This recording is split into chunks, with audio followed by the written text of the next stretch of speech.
Welcome to Eternal Journey, the podcast.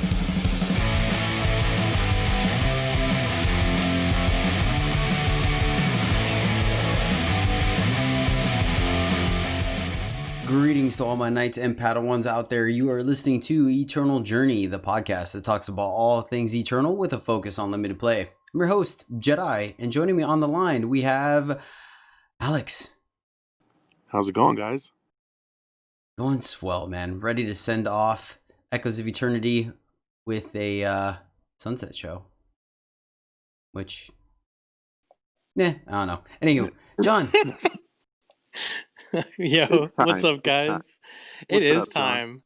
It is time. And this set is all about time, right? No doubt. But we have someone joining us here, a great pillar of the community, super positive guy, another streamer, fellow friend of everyone here on the team. It is MercurioBlue. Mercurio, welcome to the show, buddy. Hi, everyone. Thanks for inviting me to the show. It's a great honor. Hey, Mark. We are honored to have you, my friend. Oh, well, thank you. All right. Well, a little bit of housekeeping real quick. YouTube channel, you can catch the video version of this show as well as draft videos, sealed videos, constructed videos, tournament reports, all that good stuff, and various beginner tutorials at youtube.com/EternalJourney. You can catch all that there.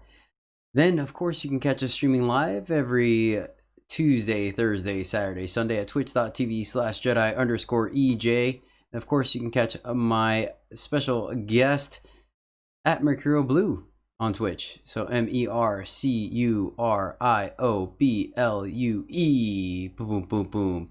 Get some fantastic Fox emote from him. Speaking of Twitch, we have some shout outs. Speaking of MercurioBlue, you made your 6-month resub this month, which means you earned your Darth Maul lightsaber. Thank you so much for that, buddy. How does it feel? It feels really awesome. Yeah, thank you very much for all the wonderful content, and I'm glad to check it out every day. Yeah, you're one of my biggest fans, and I hang out on your channel as much as I can as well, several times while I'm recording this podcast, but not today. And then finally, our other new member of the Jedi Order is Seymour Glass. Seymour, thank you so much for your support. Really do appreciate it. And then, of course, a ongoing shout out to all the great supporters time and time again that support the show, the content we create, and hang out with us on Twitch and have a good time. Case in point, today we had a good 30-minute discussion about really good bad movies, and it was absolutely amazing. And I realized that there are still so many more bad movies out there that I have yet to watch. But all right, that's gonna do it. So with that, it's time to do our last pack one, pick one for the set of Echoes Eternity. Guys, are you ready? Yep. Yeah, let's do it. All right then, without further ado, pack one, pick one. All right, I'm gonna go through all the cards. Merc, you tell us what you're gonna take, because everyone should know all these cards by heart now. We have a Rectifier, 1/1, Cultist, 3 time, summon, you may silence another unit. Corrupt, 2, Rage, we're gonna skip over. Triumphant Return, draw a unit from your void, it gets a +2/+2 at slow speed for 3 and a shadow. Succumb, moving right along. Covetous Stranger, 2/1 Stranger for 2 fire. When one or more strangers attack, their owner creates and draws a treasure trove. Sky King Storyteller, aka Handcuff Princess, 2/3 Oni for 3 justice. Warcry, Mastery 6, put an 8/8 Sword of the Sky King into your deck. Inferno Zealot, 8/1 Overwhelm Pledge Warrior for 5 fire. Precision Plunge is the one-time slow spell. Give one of your flying units killer and deadly. At the uncommon slot, we have Outcast Elite, 2/1 Aegis Unseen for 2 justice. When you play another unseen, it gets a random battle skill. Two-Face, 2/1 Cultist for 2 shadow. Deadly. Summon, the enemy player discards the top 2 cards of their deck. Corrupted 1. And finally, Lunrise Kiss, a slow spell for 7 primal. Draw a card of your choice from your deck. You may exhaust a unit to play Lunrise Kiss for 2 less, i.e. 5. Mercurio, Any of these cards stand out? What are you looking at taking here? So looking at the pack now, the most powerful cards I would say are Triumphant Return, Two-Face, and I guess potentially Strange Tracker could be really good, though it is also like kind of committal to take it because both not only two colors, but you also need like dragons. So I think I would just take like the Triumphant Return because my reasoning is that the format has generally been proven that it's like slow enough that you can take the tempo loss of paying 3 power to like get something back and give it +2/+2. Plus, there's just so many little combos of it, like with any echo cards or things that you gave killer to, like say with a precision plunge. All right, sounds good. John, opening up the floor to you with a rare Strange Tracker is the 2/4 Warrior Stranger for 4 Skycrag. When a player plays a Stranger, it goes berserk. Pay 3 and exhaust Strange Tracker to draw a dragon of your choice from your deck that you haven't played this game. What do you like here? Yeah, like I'm with Merc. Like I think I'd much rather get that Strange Tracker if I'm already kind of in Skycrag and have some dragons going on. And then it's like a windmill slam here. But pack one, pick one. It's not exciting enough for me to really be looking at here. I'm looking more at either the Two-Face or the Triumphant Return probably. And I think I'm with Merc, and I would probably pick this Triumphant Return here. No, yeah, it has a higher chance of making your deck for sure. That being said, though, I do feel like there is something.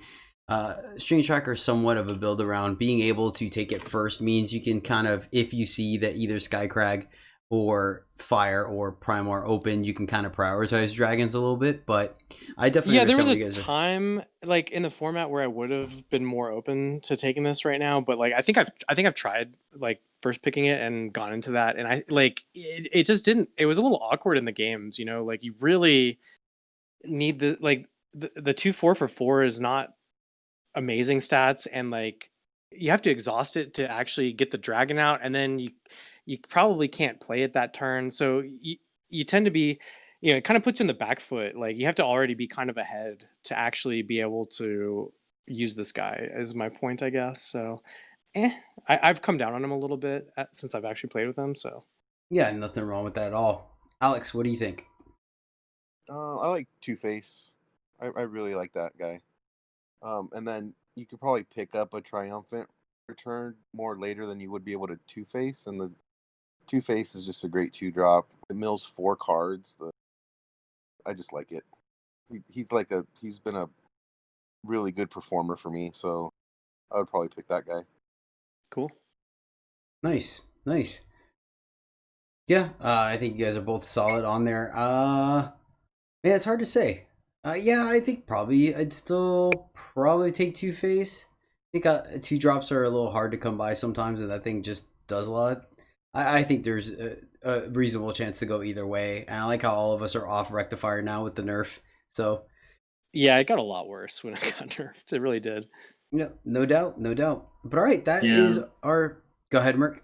I was gonna say, now that Rectifier doesn't trade for like 2-drops consistently anymore, it got a lot worse because basically it's just like a chump block once kind of thing, or maybe if you have like sacrifice synergies.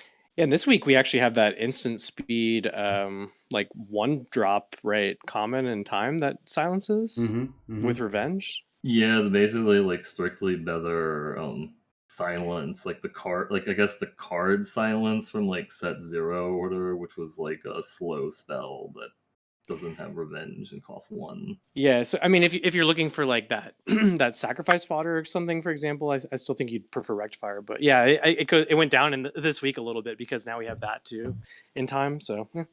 Right. All right, well, that is our final pack one, pick one for Echoes of Eternity, because this is the Sunset Show. So this is where we reminisce of some of the highs and lows of this format and send it off with a farewell as we get ready for the next set, which comes out ironically tomorrow. So great timing on us. So going right into it. Thank you once again, Merc, for being on the show so you can share your insight on it. We're just going to fire this off, man. Get you guys to that great content today. Probably going to be a little bit of a shorter show because of that, but I'm perfectly all right with that. Still a great set of conversations, interactions, and trolling on my behalf. So, question number 1. If you could summarize the set in one sentence, what would it be? C rectifier, draft rectifier. C corpse loom, draft corpse loom. C waystone gate. Yeah, you guys get the picture. Also, something else that came to mind is the fact that, hey, they made relics matter. Alex. That's definitely true. Alex, what about you?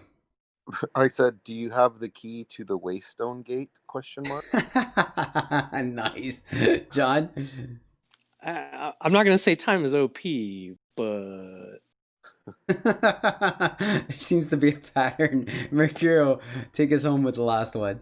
Yeah, I was gonna say this is a format that was really like, defined by, being able to draft like really powerful uncommons, having things like a Sorcerer's Wand or a Shugo Hook Sword or Waystone Gate or Airmoss Machinations or Nihid's Distillation, etc.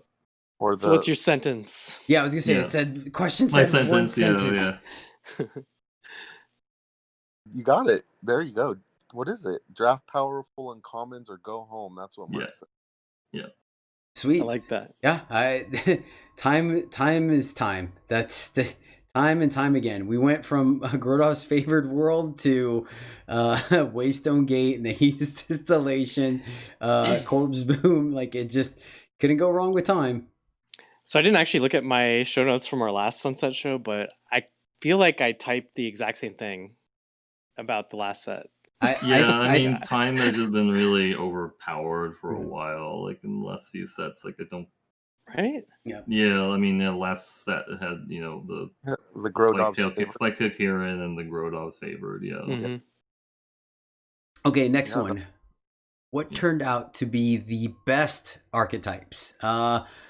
Praxis, Xenon, and just pretty much anything destruction for me is what came out strong. Don't get me wrong, you guys saw me stream enough, and I think you too, Merc, where we drafted everything, but you always felt good going into pack 2 or 3, Praxis or Xenon, and if you came out destruction, you in both the first iteration of the format and the second, like, you still always felt really good about it. Alex? Yeah, so similar theme where creation, I think, was slightly the best because of the relic recursion stuff. And then tradition and destruction, like close seconds. Which, common theme, they all have time running along in them. So, yeah, if you can somehow be in a time wedge, you're doing good. That is the one thing that I found, I will say that, a little bit harder about doing this show is that there's essentially 2 formats. So maybe even 3 if you count the pre-release one, but I didn't. It's hard because, creation was exactly where you wanted to be in the first set. And then it kind of fell off in the second, but I don't know, it's hard. No, I still think creation was very strong. Yeah, I mean, those nerfs that were like aimed towards constructed, they kind of had like a significant effect on the draft format, like the rectifier nerf and the interloper nerf and the Nihid's Distillation and Airmoss Machination also getting nerfed. Yeah, very good call. Very good call. John, what about you? Yeah, just time plus basically anything, like 1 other color, 2 other colors, 3, heck, even 4 other colors. As long as it's got time in it, best archetype, you're good. I think just recursion in general was like my favorite, I guess, archetype in the format, whether that's, like you said, creation, edge of prophecy recursion, or like more Xenon focus, like unit recursion. And then I also like shout out to Argenport Flamebathe, like aggressive Argenport Flamebathe deck. That's it didn't come together as often as these time decks did, but when it did, man, that was very powerful and very fun to play. So shout out there. Yeah, gosh, that deck was so good. What do you think, Mark? What were your best archetypes for the format? Just any deck where I had like a lot of value, I guess, like things like Sorcerer's Wands, recurring Edge of Prophecy, doing something broken with like Aramot's Machinations, that kind of thing, or just having like early stranger plays and just like getting a snowball. Like for example, like playing a mag stranger into covetous stranger and then drawing like 4 troves and making like a bunch of things really cheap. So it's like this insurmountable kind of like advantage. Yep, the Stranger Snowball, that's definitely a powerful archetype in the format. Cool. All right, next one. Which cards were you most wrong about during the set reviews? Which cards really surprised you one way or another? So there's one card the two of us have written down, so I'm going to skip that one on my end. I feel these are going off of memory, so I could be wrong, but I feel that it was one of those things we didn't know how good or bad it was until it played out in the format. First one was Dark Betrayal. I feel like I remember us talking about the possible lows, but the potential highs on it. I'm not 100% sure. I don't think we were super high on it, but it's definitely a lot worse as it would whiff a lot more. And even sometimes when you hit their bomb, they still could win, or if they hit your bomb. There were 2 different times where they stole my Corpse Boom and bounced my unit and hit me and got the shade, and I still won both those games. So I think that, coupled with the fact that it could whiff so much, like I said, I feel like I was somewhere in like a C- to it, and now I'm starting to think it's closer to like a D- F. And then the other one was well, I don't know. Do you have something to say? Well, I agree completely. Like, yeah, I think we were kind of medium where we should have been lower in the reviews, right? But it actually did hilariously get a lot better this week in particular because they added a lot more market access to the format. It's like it's actually a pretty decent market card. Fair. And then Tainted Mark, I almost positive was like, I don't know how I feel about taking your turn 5 off to do nothing. And then needing, some setup on the board to draw cards. But come to realize, with so many 1/4s, 1/5s, 3/1, so many flyers in this format, and then the obvious combo with the Electropy from Plague Griffin just made Tainted Mark a very strong card to pick up. I mean, don't get me wrong, I still think it was incorrect to run any more than 2 in your deck, and I think that was still kind of maybe. But the card definitely ended up overperforming. I lost plenty of games and won plenty of games off of the back of Tainted Mark. So I was probably kind of medium on it to low, and it's actually a little bit higher than that. It's still not a bomb, but it's definitely performed way better than I thought it would.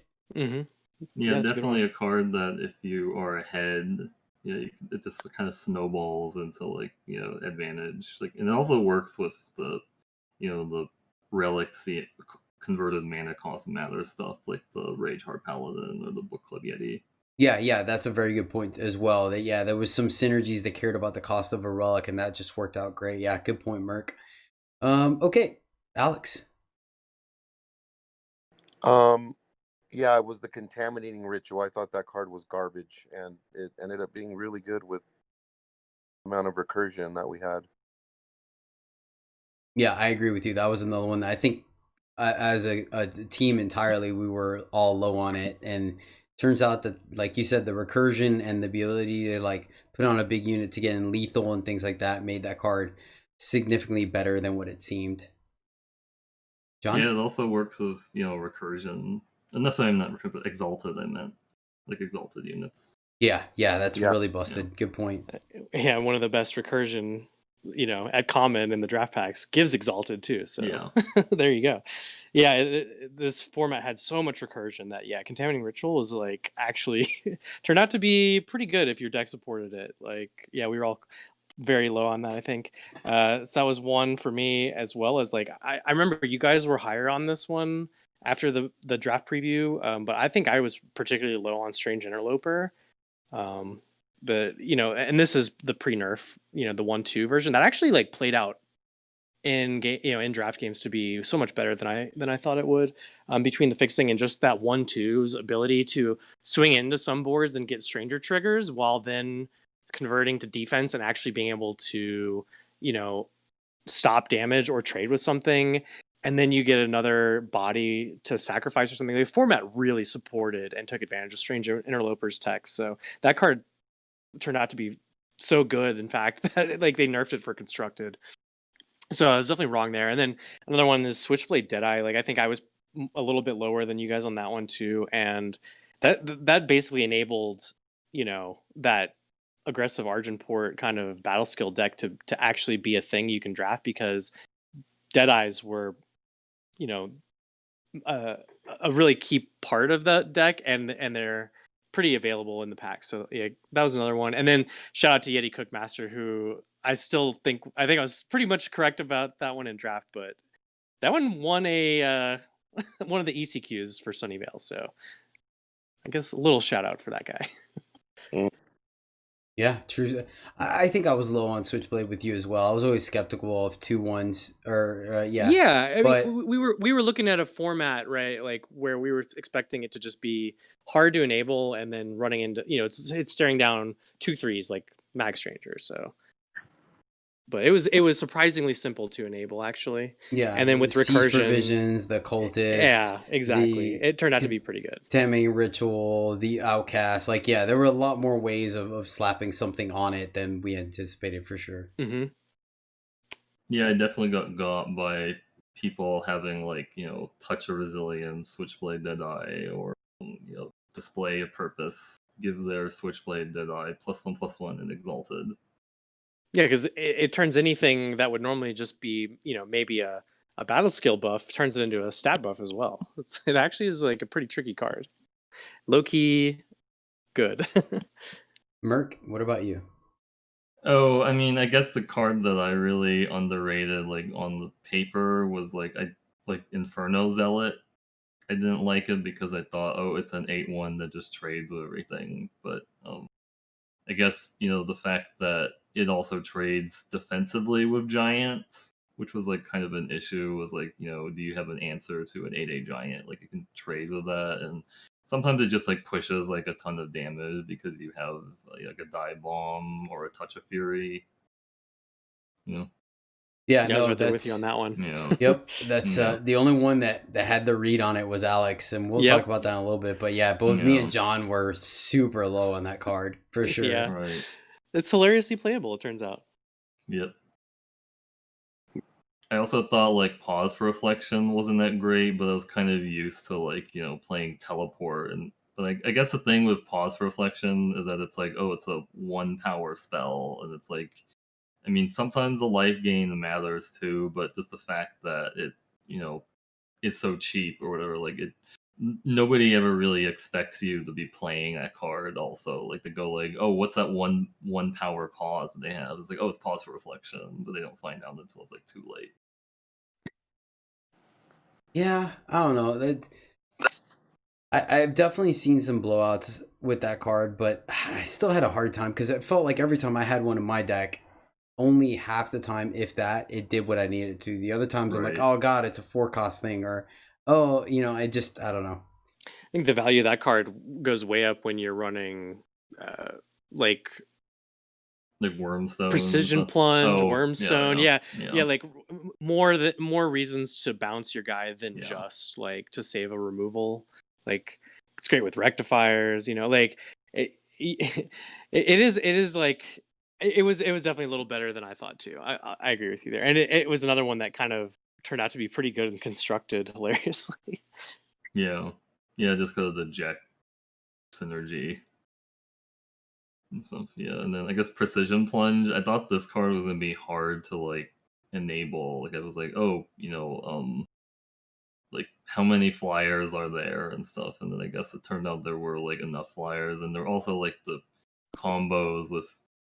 Well, the thing with Killer, I usually think like, oh, I'm going to give Killer to a flyer, but I just assume my flyer does not have like enough health to like survive like a killer attack. But then they had things like Inner Peace Ascendant, which doesn't care, right? Because it has invulnerable damage, and there also was Tower Top Patrol and Plague Griffin, which usually like a 5 health unit will probably survive like a killer attack. And then also just the fact that you can combo it with any recursion or like bounce spells to like get extra use out of it.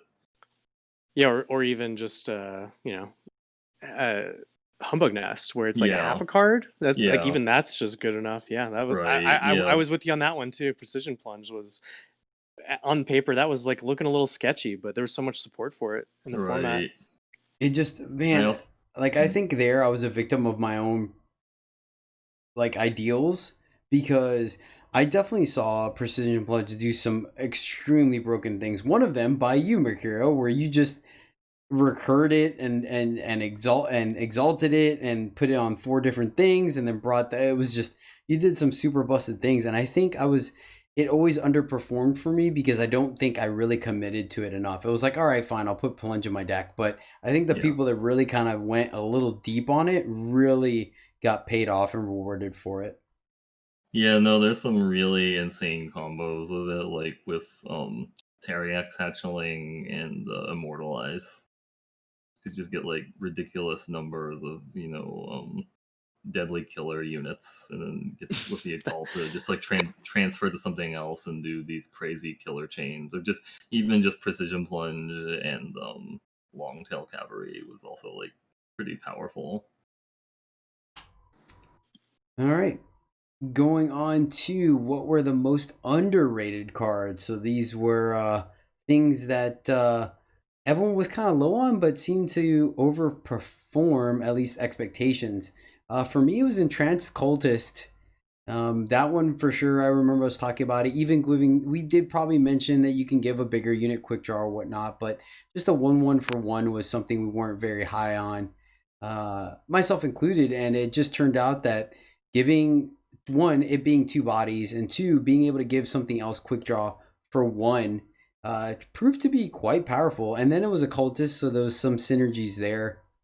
Obviously one of the combos was playing the Switchblade on 2 and then the cultist on 3 to make it a 4/3 quick draw, putting it on the Inferno Zealot, so it's an 8/1 quick draw. There was definitely some shenanigans afoot there with Entranced Cultist. It was, still didn't think I was happy about having 3 or anything like that in my deck, but the card definitely overperformed where I didn't feel bad having to pick it. And then Mithril Paladin was a card that I feel like a lot of people were low on, but man, just the fact that it's exalted, so you don't want to kill it because it puts a 3/4 weapon on them, especially if your opponent had like a flyer, an unblockable unit like the Argentport deck. But then if you couldn't block it, it was just going to trigger and give you a free weapon to start taking down units, potentially getting a 2/1. So I think this card was, once again, not a bomb, but when it hit the battlefield, it definitely made you reconsider your battle plan. Yeah, that was one that went up a lot, I think, when Rectifier got nerfed. Yeah, Mm-hmm. I agree with that. Alex, what cards did you underrate, or do you think we're underrated? I'm sorry. I like your Mithril Paladin pick, by the way. For me, Pause for Reflection, because I swear I was always getting blown out by that card, so maybe I was underrating it. Rune Marker, sometimes you just need a 2/4 for 4, just holds down the ground. I played a lot of Rune Markers during Echo's draft And I don't formats. think I ever did its mastery, or maybe just once, or where it ever even mattered. It was just in the deck as a 2/4. Mhm. Yeah, no, it's a fine blocker when you're planning on doing the flying plan. Like, you're not going to be blocking with like your Brood of Aramon or something. Like, you want to have something else do the blocking. Like, Rune Marker just kind of fills in that role. Yeah, it just holds the floor. And then Overlook Spotter, like that card was just versatile for me and like closed out several games where it was just, oh, it's a 4/6 now, and it was a 1/3 that just holds down the fort while you're getting your things in the air or whatever else you're doing. So yeah, I really thought that card was underrated because they were going around super late. Yeah, it's just really easy to get the 10 cards in the opponent's void because of all the shades. Right. Such. Those things add up quick. Yeah, for me, I thought Ancestral Oasis, I feel like, was underrated just in general in the community because I was getting past these, and anytime I had one or more Ancestral Oases in my deck, they were 7-win decks every time. Like that was such a good card. Like Time Invokes were very good. Ramping, like without having to work for it, from 4 to 6 in a time deck, so good in the format. Like I never got a bad Winvoke off of one of these things. Like I loved having this card in my deck at any time. Yeah, I think it was pretty solid in the decks that had like 7 drops that they wanted to play out, Yeah. like on turn 5. And there's there's things that just care about relics costing a good amount, and it both costs a good amount, but kind of pays for itself. It's Right. because it gives you some extra power to work with. So Yeah, I think it just got kind of overshadowed because people looked at like, oh well, Platinum Kieran can give me an Eternity Core. Like if I no, it's all attack about that twice, invoke. but yeah, it's all Like, about the Invoke, right? it's so good. What's a underrated card for you, Mercuria? I think at first I really underrated Siege Provisions because I felt like the format was like initially I was like, oh, can I really afford to spend like 3 power to like keep using this ability like once a turn or whatever? But then I came to realize like there were a lot of board states where just giving your guys +2/+2 meant they had to like trade 2 cards for your one guy or whatever, or and then like you just kind of slowly grind them out like with the siege provision. Like, I mean, clearly it's a card that's like much better like at parity or when you're ahead. It's obviously not very good when you're behind, but I mean, I think it's still just It's really not the key in worst some there, decks. because at least you get the endurance, right? So Yeah. you're right. Like that was a tough one to evaluate at first for me as well. I think people came up on it in general, but that was like almost any time you wanted one, you could get one for your deck. So yeah, it must still be underrated by enough people out there. Maybe, just maybe. I don't know. I like the card. You guys already know that. I mean, I think we were all kind of low on it before we really played with it, though, right? I don't remember now, yeah, to be honest with you. We would have to look back at our review or whatever, but I don't remember being like, "Oh, this card is amazing," or like, Right. "Yes, Yeah. I want to make sure I have one in my Justice deck." Yeah, you might Yeah. be right. You might be right. I agree. Okay. Moving right along. What were the most controversial cards? So these were the ones that posted the most discussion whenever they were included or excluded from a deck. For me, till this day, till probably my last draft, Inferno Zealot. Man, that card just underperformed the few times I played it. And then, yeah, I'd lose to it every once in a while, but I felt the majority of the time I had answers for it. And so it never really got to me till the very end. Then all of a sudden, I don't know if people were playing more of them or I was drafting the wrong things, but all of a sudden I was losing to them. Yeah. Enough for me to take notice, so I started to include them more in my deck. And some of them did okay, some of them just flopped. I don't know. It's just such a swingy card to me.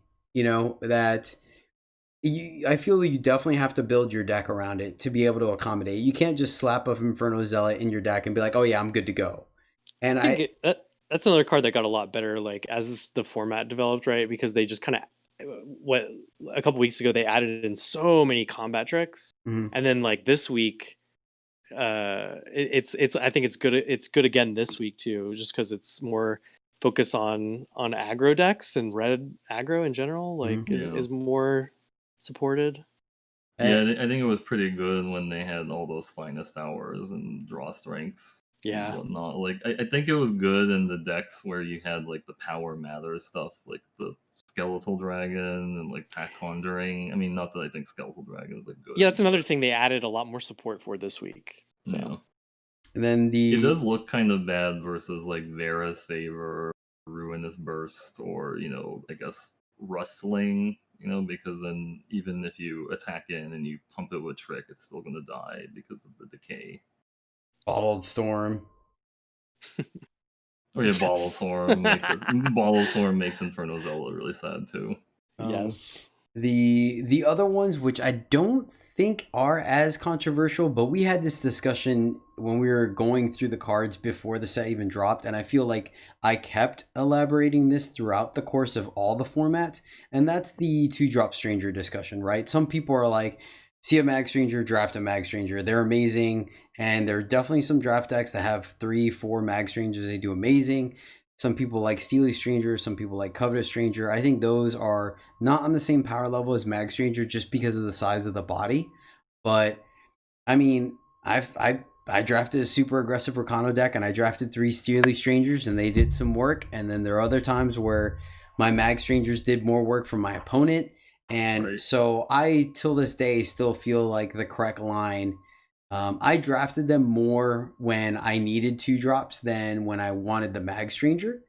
And I still think that the correct line, back when we had the traditional strangers, was to take the factionless strangers and let your opponent facilitate your stranger game instead of the other way around, because it was just, man, I felt so bad whenever I would play a mag stranger and they would either permafrost it or stun it or pay something I couldn't attack into it, and then they had a mag stranger that they were going off on, and it just, oh, it was just so bad. And then there, the back and forth of like, they played one, do you play yours, do you not? Hey, I played my covetous stranger, when do I kill their? Just, yeah, no. I think that was a super controversial group of cards or discussion throughout the format.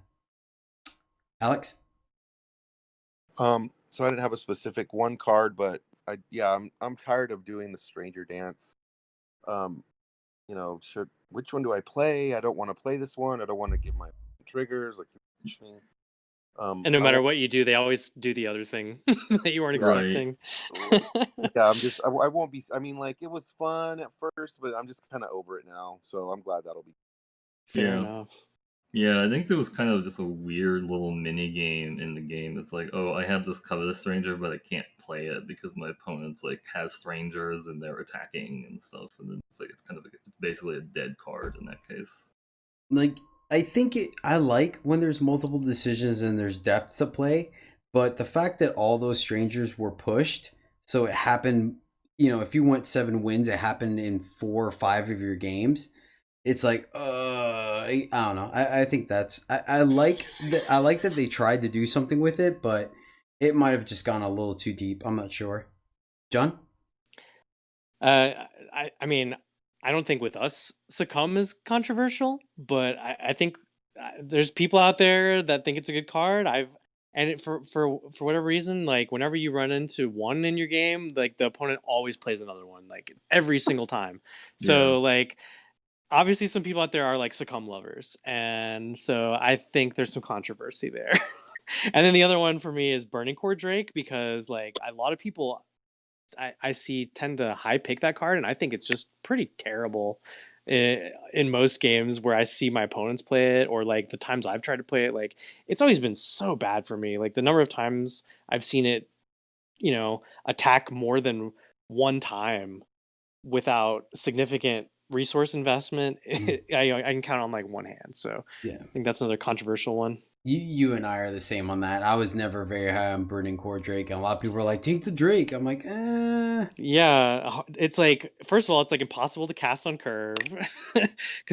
And then second of all, you're always attacking into like their turn 4 1/4 or 1/5 like flyer, It's just Like the you rise basically of the mono red deck kind of helped or whatever, like because I definitely ran into somebody who was playing mono. Yes, red, I and think it got a lot better They this just week. curved out like 3 Burning Core Drakes. It was Flameheart Patroller into like 3 Burning Core Drakes in a row. I was like, wow. Yeah.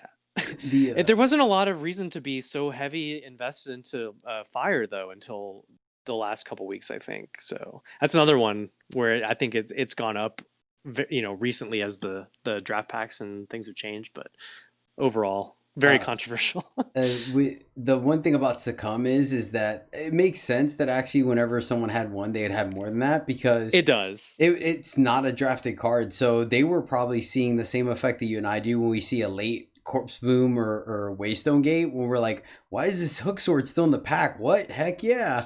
They were probably, what? 2 Succumbs? Snap it up. And like, I mean, to be fair, it does, even though it's like an expensive removal spell, like if you do end up in a game kind of controlling the board, it gets better in multiples, because then once you get the board under control, then no matter what, they play a unit. If you succumb it, then the board's clear again. So like, Yeah, it does like kind of go in multiples. So fair enough. Yeah, like if they only have a single unit and then you get like their Corpse Bloom, then you feel like really genius level. Yeah, Like, but I then, do think I think it got really good again this week, because they're like suddenly giving you access to markets like pretty easily, and I think it's a very good market card. Great market card. Yes. So what's your most controversial card, Mercuria? Oh, I mean, I guess initially I just thought like Tainted Mark was really slow and like I guess we kind of touched on that like in the earlier discussion, but I just thought it was really slow. It didn't feel like it had like a payoff, considering like I was thinking like my magic experience, like thinking how how much those type of effects cost in magic or whatever. But then I realized, oh, because of the Plague Griffin synergy and the fact that it has relic cost matter synergy, then yeah, it's better. But I mean, it still feels like a card that's really bad when you really wanted something to block and then you draw your Tainted Mark, or you can't afford to attack and you draw your Tainted Mark. Yes. Yeah, true. All right. What card had your favorite artwork? For me, it was, even though I think I only played this card once, Brutal Frostlord. Something about a skeletal drake just slamming blue fire across. It just looks so good, both in standard and in premium versions. I thought that card was absolutely beautiful. And then Unseen Execution, because ninjas are great. I totally saw that being a scene out of an anime. Alex. I'm right there with you with the Brutal Frostlord. That card is really good looking. And then Airmont's Machinations just looks really cool to me. I mean, the shiny is better, obviously, but even the not shiny is really cool artwork. I like that one. I agree with you. It's very maniacal. I like how he's towering over the tiny empty throne. I dig it. John? Yeah, I'm with you on that Unseen Execution. Like the premium on that looks amazing. Like it has so much motion to it.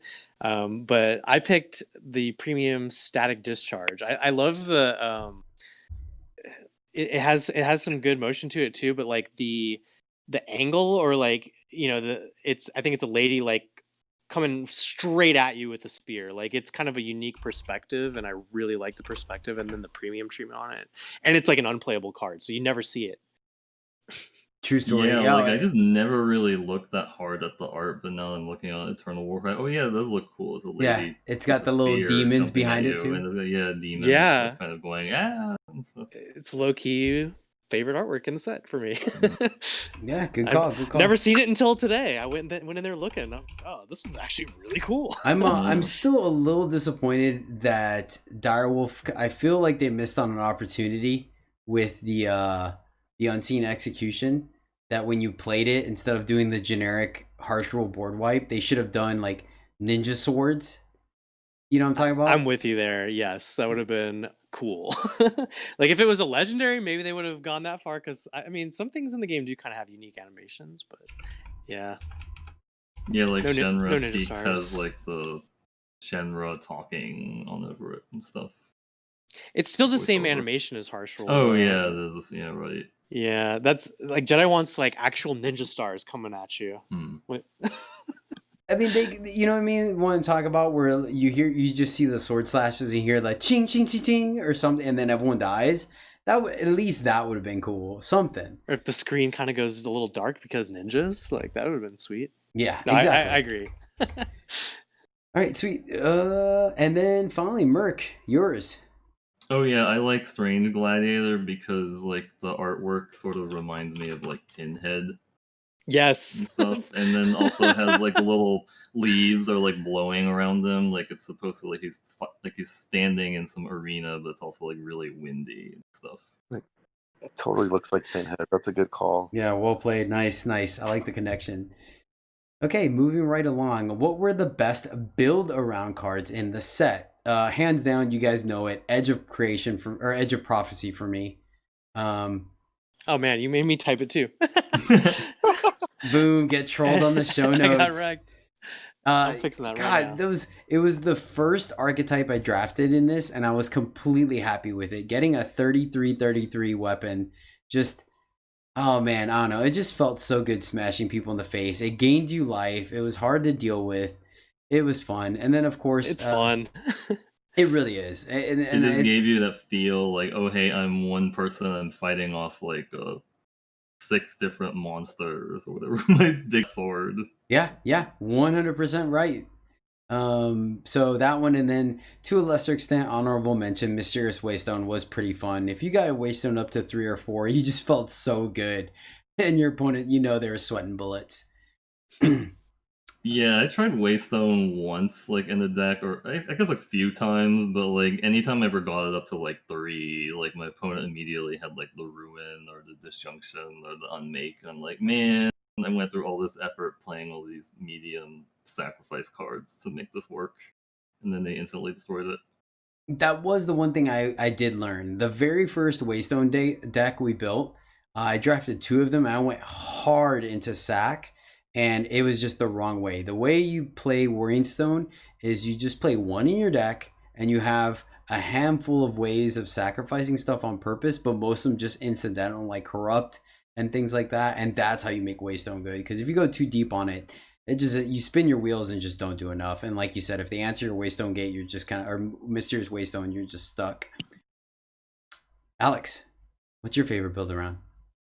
Yeah, just Relic Recursion. I mean, you mentioned it in yours a little bit. It's like all those cards that bring back relics. I'm gapping on the name, but the 1/3 flyer that the ultimate lets you The pull Inner up. Peace Ascendant. Yeah, there you go. IPA. I like Even to drink them and I like to play them. Even cards like Soul Drain Smithing, doing that with your Edge of Prophecy or your Shugo's Hook Sword, it was just fun. I just like that. I'm gonna miss that. Yeah, Fair. recurring my Ancestral Oases during one draft run multiple times was that. Yeah, that Relic Recursion on that side of it, that was fun too.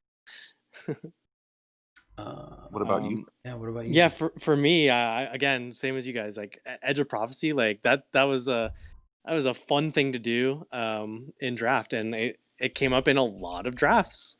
So yeah, that was a fun build around. And then Flame Bathed Reformation, mentioned that earlier. That is a very fun and powerful build around card. Like it's for the same reason as Edge of Prophecy. It's just the gameplay patterns are super fun. So those are my 2. You definitely showed off that Flame Bathed Reformation. It did a couple of things the 2 times I drafted it, but man, you really showed the power of that card. Yeah, I mean, it was definitely a build around. You can't just jam it into a deck and have it be good. Yeah, for sure. Merc? Oh yeah, I said the same thing about Flame Bathed Reformation, just because it felt like it added like a new dimension to the gameplay, because not only do you have to like draft around it, like you have to get enough like relevant battle skills you would like to like transfer to a different unit, but you also need to understand when you want to like combine your units and when you shouldn't, because if you combine your units too early and then your opponent has a removal spell, you're like out like 2 or 3 cards, but if you actually have like a good idea of like how it was basically kind of like 4D chess kind of, Yes. actually, when you think about it, because I definitely got to steal some wins by like just playing out like a Thunder of Wings and then immediately sacking it to put on a Berserk guy for like lethal or Right? something, or vice versa. Yeah. Some very unintuitive gameplay would come out of playing the deck like that. That was really fun. It's a good call. All right, next up, was the set a print or popper set? So was the power level in the rares and legendaries or the commons and uncommons? And yeah, I think unanimously the power, there were just so many powerful uncommons in this set that's really where you wanted to be. And it was very often that you saw the rare still in the pack, maybe 3 picks deep, because there were just 2 powerful uncommons in there, or something like Immortalize or Triumphant Return that facilitated other things. So I think the power is definitely in the budget decks. So don't really need to get into that one too much unless someone has something to add, but I think it's unanimously, it was the uncommons that really powered this set. Agreed. Yeah, I was gonna say, if someone had crazy rares, then you were really in for a rough ride, because they got all the uncommons and commons too, so Right. Yeah, I mean, the legendary strangers and the legendary relics from EOE, those are pretty hard to like beat once your opponent had them. But yeah, I guess most of the time you just like, if you But were Merc, most of the time those cards came from the uncommon they played that had Windvoke. Oh right. Yeah. Right? So it's like, Yeah. so it's still the uncommons? Yeah. Yep. That's a good point. And we'll talk about Right? that. We'll talk about that a little bit later. How All many right. times do they even have those in their deck? Actually, Yeah, I mean, it got to the point by the end of the first iteration that you just expected. They windboked. All right, cool. Let's see what legendary they got. All right. It's a bad card, but I love it anyway award. Well, for me, it's Form Bend. That's the fast spell two and a primal to make a unit or a relic into a unit or an elemental equal to its casting cost. I think I played this card once in regular draft and like 20 times in the Goblin draft. So yeah, honorable mention the card. It cost me some games by being a dead card, but it definitely won me a handful of games as well. So I guess a broken clock is right twice a day. You play it enough times, and sure enough, man, it won me some games. So shout out to Form Bend. And then I put Siege Provisions, but that's just because I think some people only want to run none or one of them in their deck. And yeah, I'll be happy to run 2 and sometimes even 3, depending on how aggressive my deck is. Yeah. you're not wrong about Form Bend. Like, that's funny. No, I actually remember Jedi won a game by turning like a Steelbound Dragon into like a ground-based 7/7 and swinging with a flyer. Right? Yeah. It's like low-key flexible, and like, I mean, in the format where the relics are, can be game-winning, having relic removal in your deck, even if it's a Form Bend, can just win you the game sometimes. So yeah. Yeah, and I think I turned one of my Eternity cores into a 4/4 at the end of their turn to swing for lethal. Yeah, because it was already in play. It basically has charge too. Yeah. Like, yeah, that's cool. Yep. Alex. John would say Caliwhack, but Calibrate. I don't know. I can't stop playing that card. Mute. So, yeah, it's a bad card. So in your opinion, you would say it's Caligrate? Caligrate. There you go. I love it. It's Calibad. Caliwhack. I'll say it. So like in the decks that I like playing that had a lot of relics, it never missed basically ever for me on at least the power. So yeah. I got better at the end of the draft period and stopped playing it as much, but at first I was addicted to that card. Get off this podcast. Merc, you're hired. I'll give you Inferno Zealot, but I'm not giving you Caliwhack. Right? Yeah, I'm with you, Jedi. Hey, the question is, it's a bad card, but I love it anyway. That's fair enough. I know. I'm just trolling you a bit. All right. John, what about your card, man? Yeah, I picked Touch of Resilience. Like, there's so many times I'm in Shadow and like I'd end up with one in my pool. I think because people think it's a bad card a lot of times. And like, yeah, I'd end up cutting it a lot, but I always wanted to play it. And the times I did play it in my deck, man, did it overperform actually. But all those times it was like a battle skill deck. So there was like more reasons to have it other than just giving something revenge. And like being in Shadow, you like, it also would go up with like the more great or good removal you had to give revenge to and things like that. Like, it is kind of a, I don't want to say build around card, but yeah, I mean, in your average deck, it's a bad card. Yeah, but I love it. So I think it worked well if you had the battle skills matter stuff and you had like a good spell that you wanted to like recure, like say like a feeding time or something, and then you feel really smart when you like revenge the feeding time like right when you need it. Cool.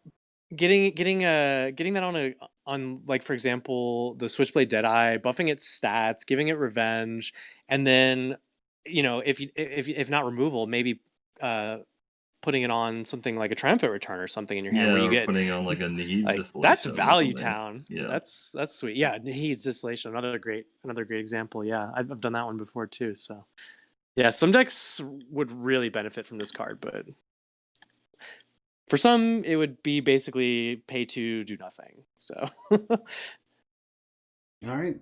And so my card, I would say Dying Sun Tapestry, not because I played it, but just because I really like the flavor of it being like a blanket that gives like your unit a +1/+1. And I kind of like the fact that it's supposed to be like a Cursed Relic payoff, but I guess the only time I ever saw it played like for free was when my opponent played Tainted Mark in the same turn. So I guess I didn't see enough like good cursed relics to combo with it.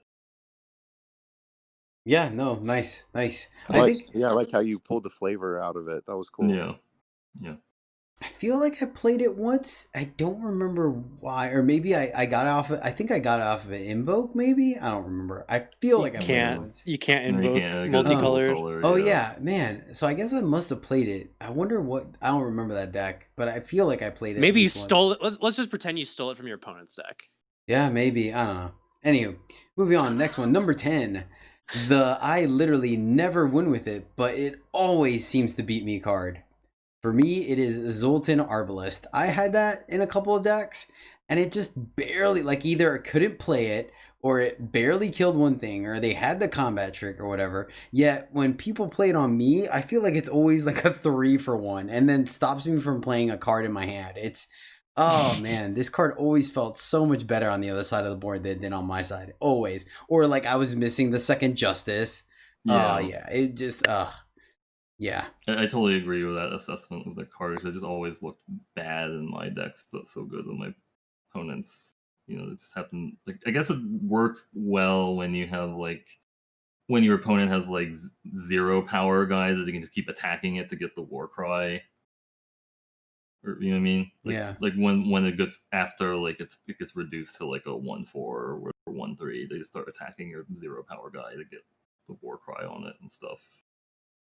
Yeah, it just, Alex? So I think the card that like beat me the most times that I never got to pull off once, I think, is Touch of Force. Other Yeah. Other Oh, people are willing yeah. to be like more cheeky with it than I am, so I think they get some wins out of it. But yeah, that's my Yeah, card. that's just a card that like combos of like Inferno Zealot, or I guess like a burn spell for like lethal. Like, Yeah, I swear it's happened like 6 times, and I've tried a couple times. It's just never worked out.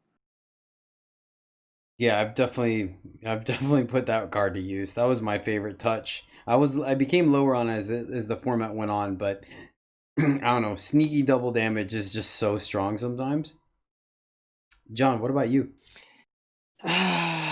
Dark Betrayal. It was like a script. I'm sorry. I mean, I did write in all capital letters "sigh" there, but I didn't need a prompt. Yeah, that's a really good pick. That card, ugh. When they get I've gotten my hammer hand taken. Come on. Come on, oh bro. my god. Yeah. That was the worst one. The hammer hand was the worst one. It is really bad too when they take a unit that has corrupt, because you're like, you take my unit, you do something, and you get the corrupt. And then you get to do it again. Yeah. Dude, it's so yeah. bad. I mean, I lost to somebody that like Dark Betrayal when I had like the Stone Powder Bomber in my hand, and then they ended up winning the game. I was like, because they had a +5/+4 on their guy early, and like, and I can't. That was tilting. It's super tilting. Ugh. Yeah, it's like, this card is so bad, but here you're killing me with it now. Or the stone powder bomber is one they would get. Oh. Yeah, basically anything with corrupted or exalted, and you're just maximum punished. Oh god. Or if they get something in their shadows, so they can reoccur it as well. Oh man. We might need to start a support group for this card. The good thing it's leaving, right? Yeah. Maybe they'll probably put it in the draft packs. Oh, just It will be. All Echoes cards will be in the packs actually. So. Oh, there you go. There you go. So we're not done with this anyways. Merc, I agree with your next one. What was your card? Oh, I said Skeletal Dragon, because like every time I played the card, it was like a 2-power flyer or like a 3-power flyer, and then my opponents would play it as like an 8-power flyer, and like, oh, wow, and then they like recure it and then bring it back as like a 16-power flyer. I'm like, okay, man, I've had this be literally a 0/1 flyer. Like, man, you're living the dream with a 2/1 flyer or whatever over there. Oh, I've had somebody play it as a one flyer, and I was like, why? And then next turn they play a Beast Card Amiel. I'm like, oh. Yeah. I'm like, wow, I got wrecked by Beast Card Amiel. It's a good example. Mm-hmm. Yep. I straight up. Sometimes that card's straight up been dead for me. I'm like, oh yeah, great. I have a Skeletal Dragon in my hand, and it's a 1/1 flyer or a 0/1. Awesome. Yeah, no, but yeah, exactly. My opponent plays it, has Overwhelm, Flying, Charge, it's 16/1. All right. What was the my opponent played this, so now I must win or quit Eternal forever card? Static Discharge, which has been played against me, and Premature Burial. Yeah, it just like it feels good when Premature Burial wipes 4, 5, 6 of your units in a stalled board state, but you still get to keep your best 2. So unless it's one of those things where your opponent was at 4 and you have a way to go around, go wide on them, it just isn't worth enough. And then Static Discharge, I mean, yeah, Static Discharge. Enough said. Alex? So one of them for me was Forlorn Griffin, because they were like that's the 1/3 that like gives you an Aegis, or I don't even know. Yeah, it gives you Aegis whenever you play a relic. Play a relic, yeah. Aegis, yeah.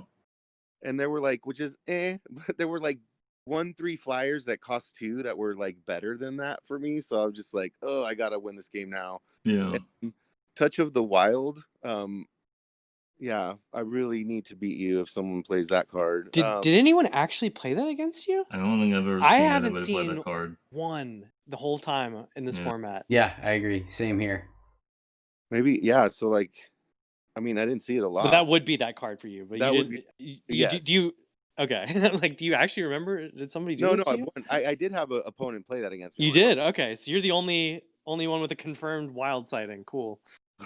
What did they? I mean, I have actually lost to Forlorn Griffin giving my opponent Facey just because I had like a Kodos Seasol in my hand, and I had like I had no way of removing Facey just because of playing a Combrade deck, so like I don't have any way of like removing Facey just. I'm like, well, great, I'm just sitting, I can't curse them because they have Facey just. Oh no.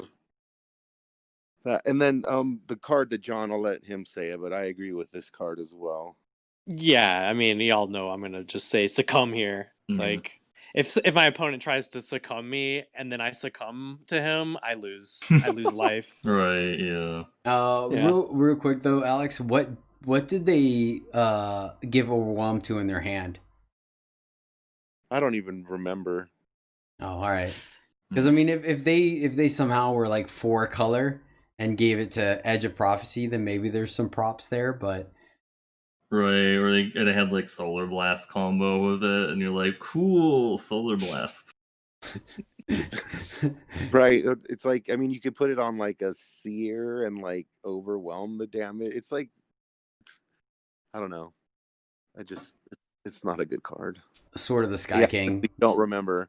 They put it on a giant. I'm pretty sure it was It was like an Insight deck. Fair. Yeah, I mean, I guess maybe they could have a giant from like Victor's Feast, or maybe that would make sense. The Waystone Gate. Anyways, we're giving this card way more attention than it's deserved this entire format. Let's move on. Merc, what's your card? Arcane Restraint, which I did have actually played against me. I don't think it did anything, and I still lost just because my opponent played like a bunch of other things afterwards. But I just feel like that card didn't actually do anything. It might have been like basically the same as like Camel, I guess, right? Because I think Arcane Restraint gives you a life when your opponent draws a card or something like that, and then like Camel is like whenever you draw a card you gain a life. So it functionally was like Camel, but like not able to block. Right. Stuff. Yeah, that's a particularly bad card. Yeah, that's a good choice here. Yeah, I actually had it played against me once as well. I wonder if it was the person the same. We just happened to go up against the same guy in their draft or whatever. That would be funny. I had somebody play that one against me as well. So some people must just like that card for some reason. Are people not consuming enough content? Because I feel like there's absolutely no one that said this card was that. Like, I mean, they better have just had multiple consuming greeds, and this was just the only relic they could get their hands on because everyone else passed it to them. Fair. Okay. What was the biggest groan test, or in John's terms, oh my god? Oh my god. All right, so Grodov's Burden, because 90% of your opponent's board having Exalted is just ridiculously annoying. And Shavka's Stranger, man, something about that huge body being able to throw around seers like they're going out of style is just because it's gonna come into play. It's gonna do something. It probably kill one of your units, and you know that if they took that anywhere in their draft, they're gonna prioritize Strangers because they're just free light torches. So even if you have a stabilized board state, they're just like Shavka Stranger through your face. You're like, okay. They're like 2/2 Stranger through your face, and it's like, oh god. And they're like Unfamiliar Interloper through your face. Attack. Are you gonna block? Or it's like, ugh. So yeah, both those cards were absolutely groan testers on my side. Alex? Yeah, I think I would groan more with my thing, but then again, that's the way I am. So Mag Stranger on the opponent's side, turn 2, you're on the play, and you can't answer it right away, or you have an annoying answer, like you have your Covetous Stranger, so you're gonna give them even more value out of the stupid Mag Stranger.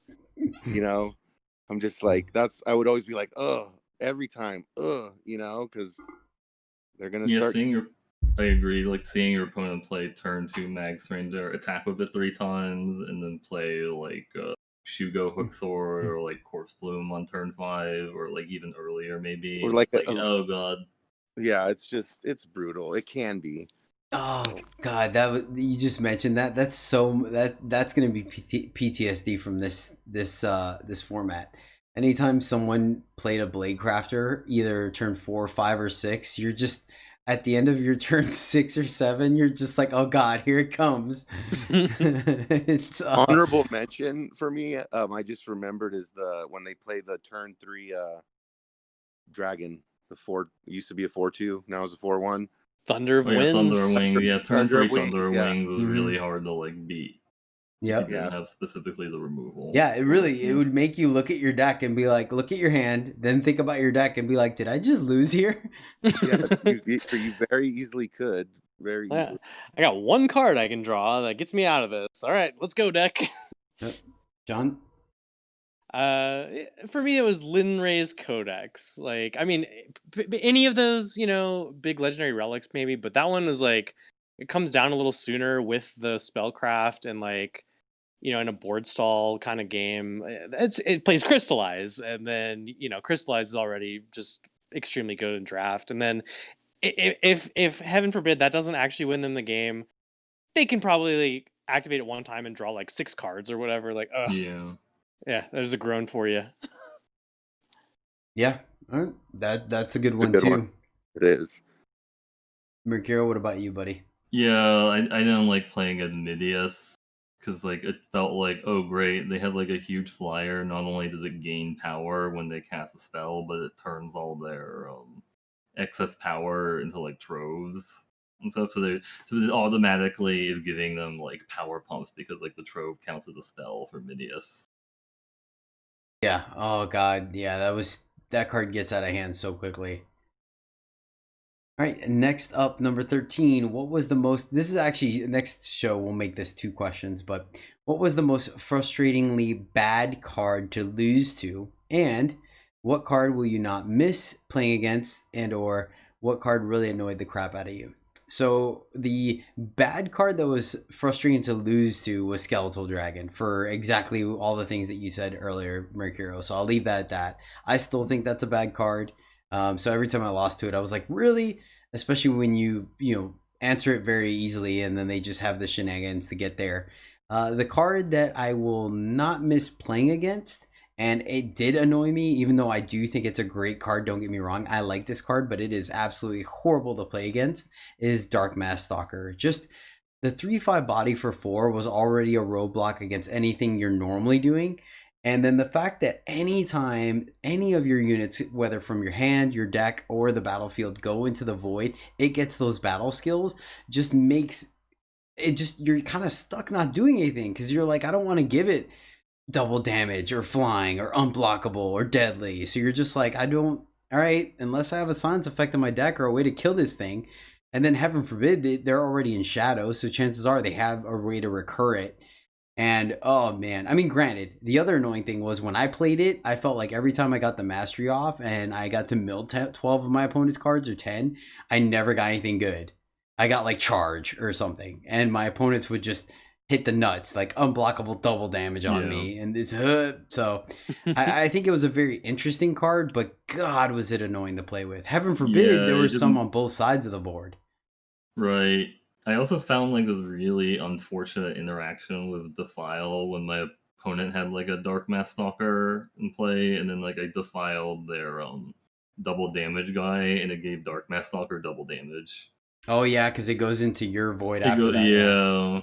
Ugh. I was just like, oh great. Yeah. Alex, what about you, buddy? So I read this question wrong, but I guess for me, yeah, frustrating bad card. I'm not sure. I guess when it went to 8.5 though, when they added the 2/1 flyer that if you destroy a relic you get the 6/4. That was so annoying and frustrating for them to play a turn 3 Waystone Gate and a turn 4 2/1 flyer 6/4 ground guy and you get an 8/8. Yeah, that was annoying. I'm glad that was short lived, but that's not that a bad card. It's just No, yeah. I understand. I definitely understand though. But It's yeah, basically like a I win combo when you actually pulled it off. it's like okay, you just had the right cards and now you have your board presence just went from nothing to okay, I'm dead, you know. Yep, and you're just an uphill battle the entire time. Good point. John, what about you, buddy? Yeah. Frustrating bad card to lose to. I'm with you on Skeletal Dragon. And then card I will not miss playing against is Mysterious Waystone. It's like, the only way to interact with it, is relic removal only, and then it just has this inevitability, and it's just like opponents' decks tend to be geared to making it do busted stuff. So that one I will not miss playing against. And then the one that annoyed the crap out of me was Steely Stranger. Anytime the opponents, were high rolling that was annoying the crap out of me for sure. Yep. See, and it's like, and then you start doing the math, be like, okay, they haven't played anything with battle skills, so something has 3 battle skills, something has 4. And then even feel bads on your side of the board where you're like, oh, sweet, man, I got something with like 6 battle skills on it. Oh, yeah.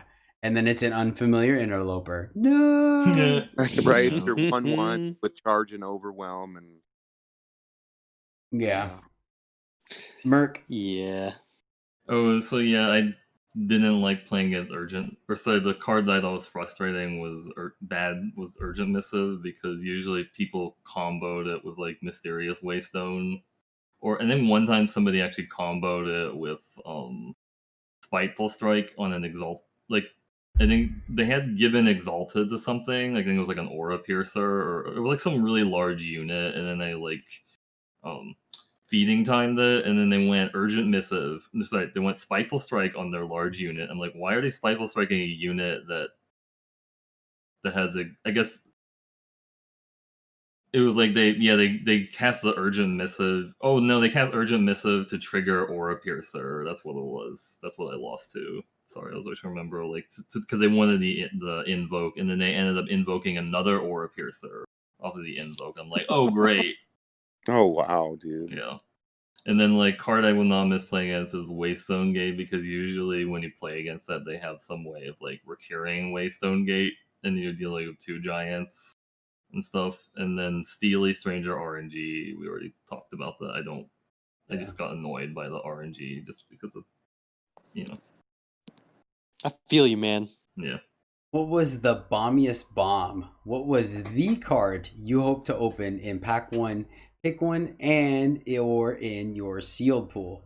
Let's change it up. Merc, what was your bombiest bomb? Linray Stranger, because not only was it something that had like a fine stat line because of 5-mana 4/5, but then also like getting the stun something helped with like the whole attacking to make a 3/3 and stuff. And like I actually thought Lenray Stranger was a little bit better in limited than Grodov Stranger, I guess after all the nerfs, because I think making a 3/3 flyer is a little bit better than drawing like a random card from your deck.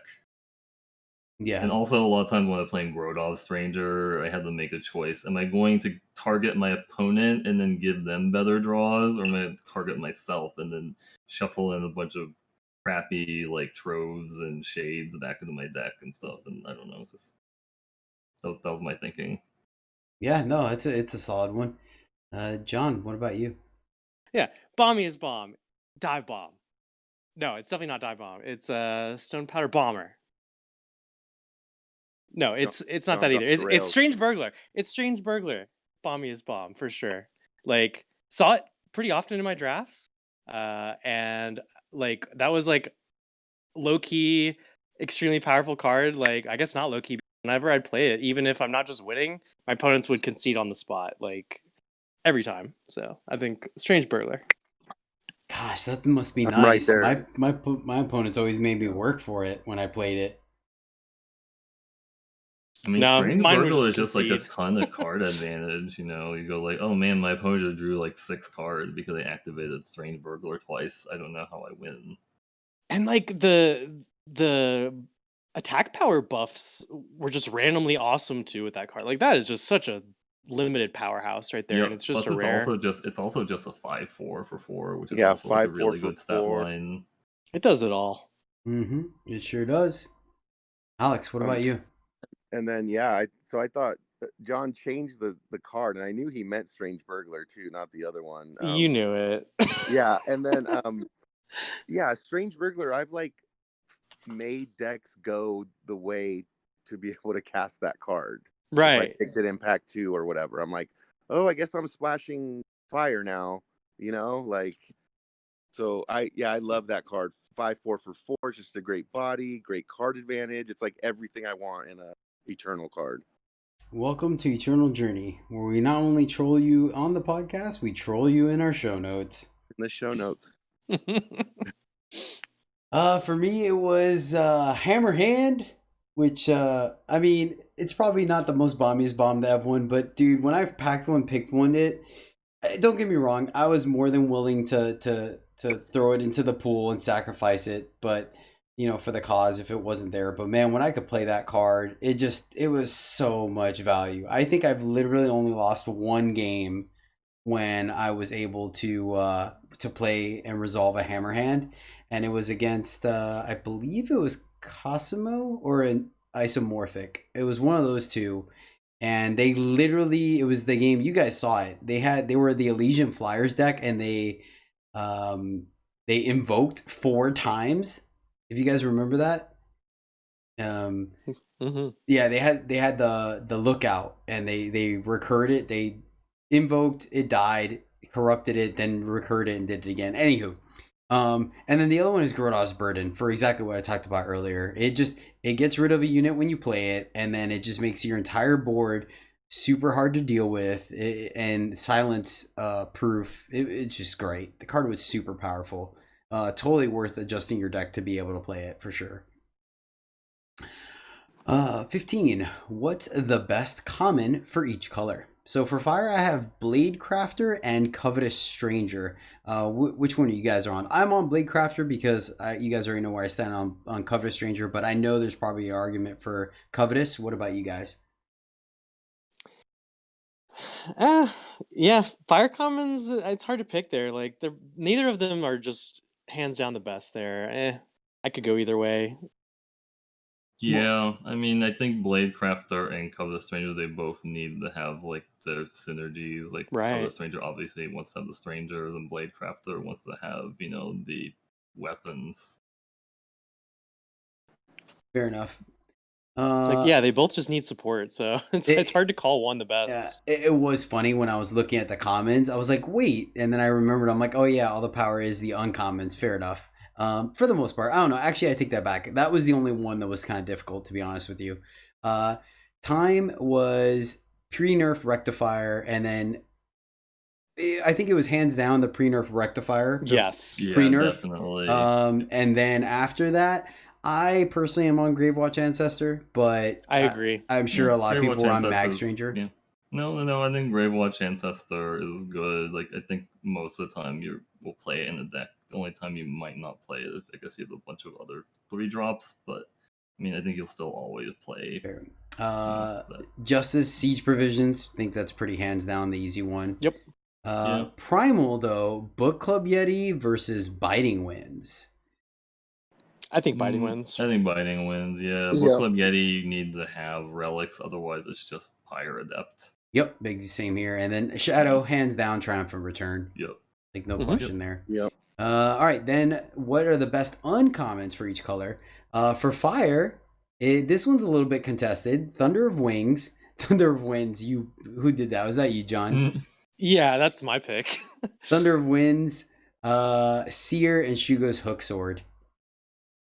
It was actually funny because they had to essentially modify Hook Sword because it worked not how we thought it did. Where if the sword broke when you did damage, or the sword, it wouldn't give you the 2/2, and they actually went back and hot fixed it to where it did, even if it goes. So you're going to get minimum 1/2/2 off of it. Yeah, no, I remembered that. Yeah, I still think it's Thunder Wings. Easier to splash and just it wins so many more games. So I do think it's Thunder Winds.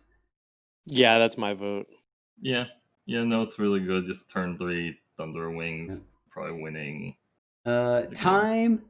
I put Nahid's Distillation on here, but I think it's still hands down Waystone Gate. Yeah, Waystone Gate. Yep. Gate. Justice, super easy. Win Conjuring, done deal. Yep.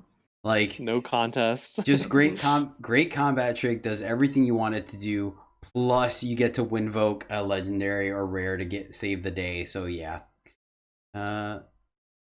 Primal, Water Conjuring, same reasons as stated above. Absolutely great. Yep. And then Shadow though, Fear Tracker, Dark Mess Stalker, and Defile. Where are you at, Alex? I'm on. Wait, what were the?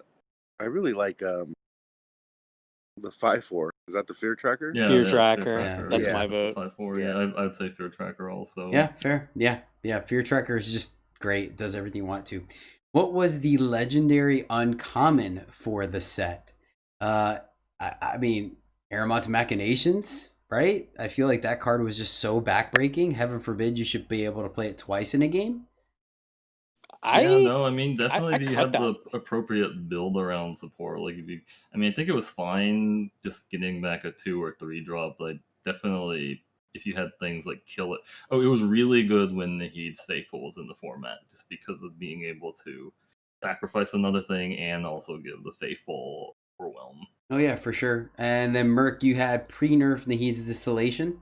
Yeah, just because because there were so many powerful uncommons in the format. Like if you have a pre-nerf and Nahid's Distillation, you just get to draw more. And also when it costs 4, it was really helpful to keep hitting your power drops for your later stuff. Now that's 5, you might not actually be able to cast Yeah. It very got a lot easily. worse. It really did. Because I mean, going from 4 to 5 with the help of that card was a big deal sometimes. And now it's just a dead card in some games because of that. So yeah, that nerf hit it pretty big. I picked Waystone Gate. Machinations I think was second for me, but I had a deck where, for example, I thought it was a perfect Machinations deck, but in the final deck building phase, I ended up Right. cutting it. And this was before they made it with the influence. Yeah, I agree. You do need to do a little bit of build around with Aramont's Machination, but you want Waystone something. Gate, yeah, Waystone Gate, you don't really need to build around it. I think the biggest challenge with Waystone Gate is making sure you have the right turns in which you can afford to deploy it, and then also afford to activate it and do stuff. Because I think I see a lot of people they don't.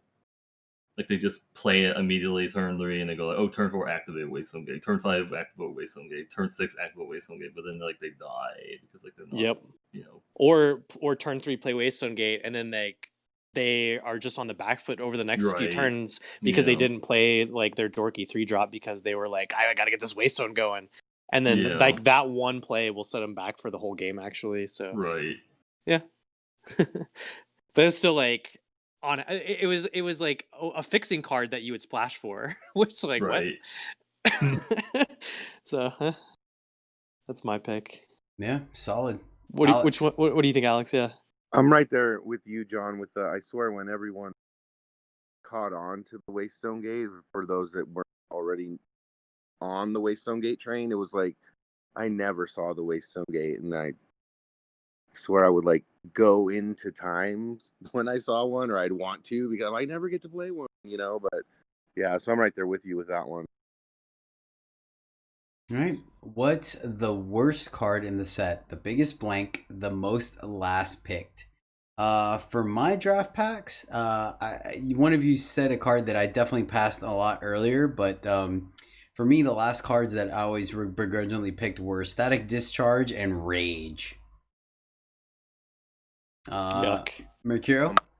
Yeah, I mean, I guess worst card of set is probably Rage and Touch of the Wild, I guess. And then the card I would never play is like, I guess Yojimba, because I just feel like I did actually see somebody play. I've seen people play it. I'm like, in limited, most of the time you play a Yojimba, it's going to get like instantly silenced because your opponent has like a unit to play. So Yeah. Yeah, Yojimba, God, you would see that thing passed all the time. Yeah. Anywho, John, what about you, buddy? I mean, I hate to say it again, but Succumb, worst card. Like since I'm harping on Succumb players so hard, let's go with Blood Wolf for this one.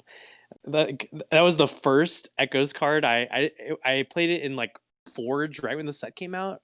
And it was like the best card I was offered, and I was so sad playing it. Like it even looked bad against the AI. So Yeah, I think you and I are definitely overlapped on that one. Like the card just, it's such a liability with the it can't block thing. And yeah, you can kill some corrupted shades, but what are you gonna do? Just leave it in your hand waiting for them to hopefully like corrupt no. Got him. No. You're getting yourself. Yeah. Fair. And Alex. Agent of Purpose, just horrible. Yep. Agent without purpose. I've never seen that card do anything besides be a Direwood Rampager. Mm-hmm. Like, yeah, I've seen people play it cast. like, oh, Direwood Rampager, because there's just not enough curses to enable Yeah, it. like Purpose would be like the worst faction you can be in. Like I think I drafted that one time, and John's like, "Oh, so you're just losing, right?" It was like, yeah, it's bad, you know. Yep. Pretty much. Agent without a purpose. All right. Which card was the most begrudgingly playable? Urgent Missive and Forlorn Griffin for me, which were both the cards that we talked about earlier, so I won't go too deep into it. Going back to you, Alex. I guess the 5-1. I mean the 8-1 Overwhelm. Inferno Zealot. Your best friend Inferno Zealot? Yeah, it's like you never want more than one. You know, if you put it in the deck, it does its job. It's okay. It's not a great card. Who are you? I thought y'all were boys. I thought he was your boy. He's my boy. That I mean, like you guys were wanting to like just bury him. Or I'm gonna tell him you said you begrudge when you hang around him. So I'm right. I don't admit that he's my friend.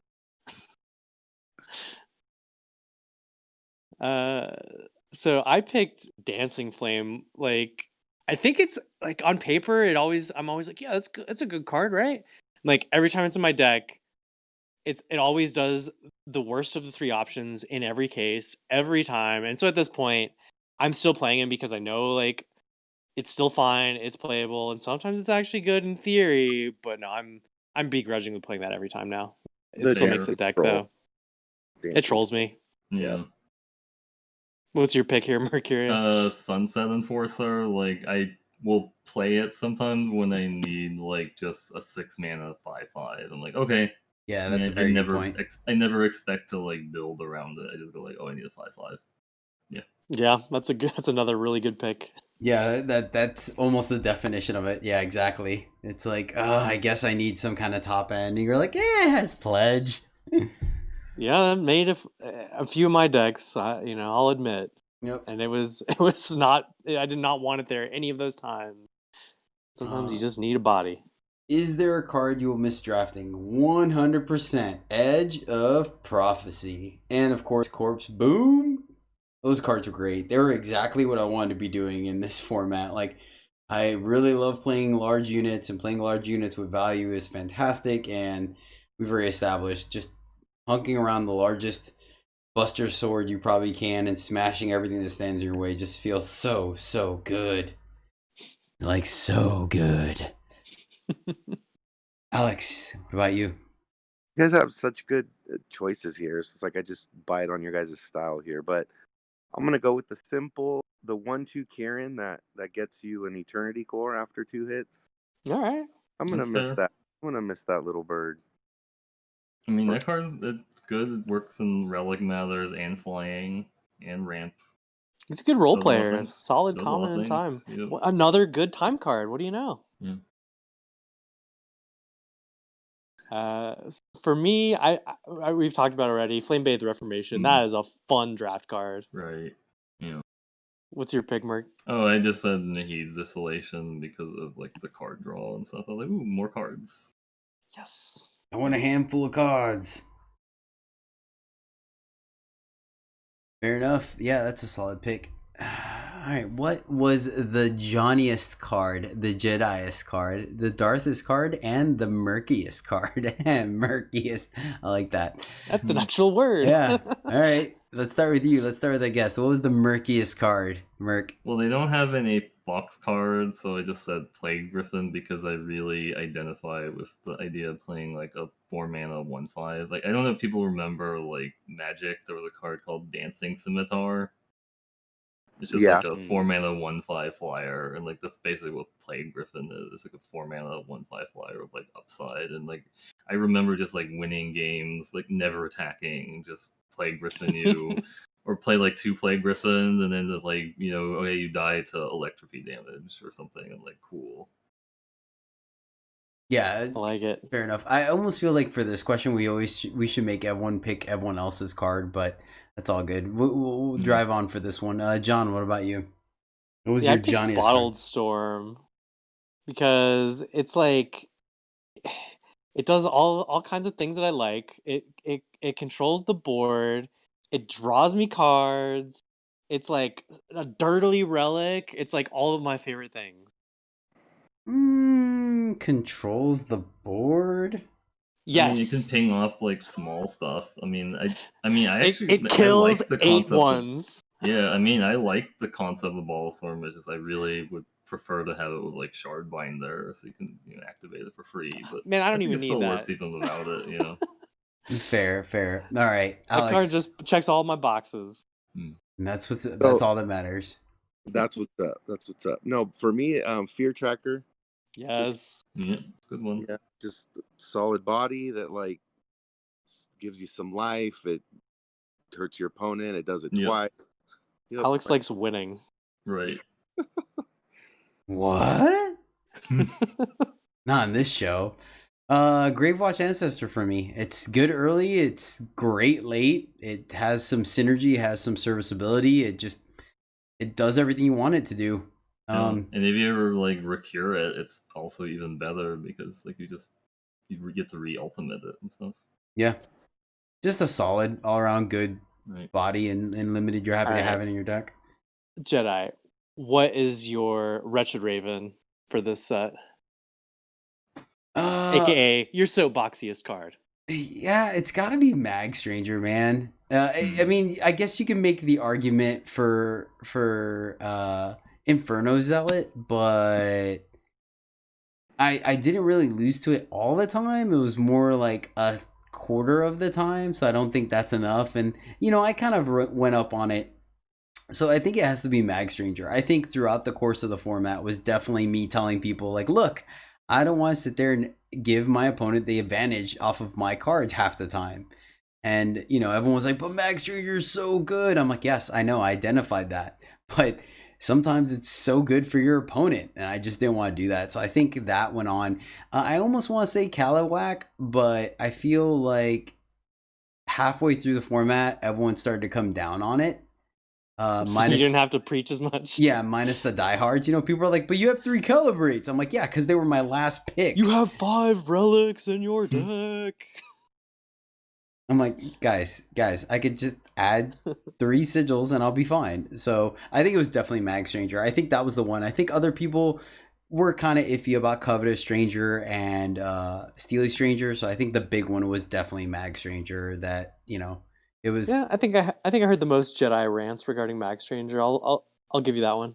Yeah, well, it was like people were like, "You didn't take the Mag Stranger." I'm like, "No." They're like, "Well, there's the Mag Stranger." I'm like, "Yeah, I'm good." They're like, Windmill Slam Mag Stranger. I'm like, "Oh my god, guys!"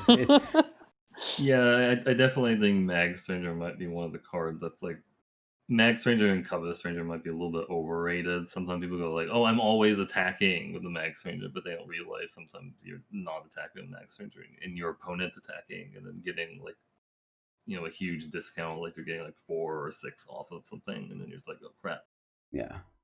What card do you still have to read when it's cast against you, Merc?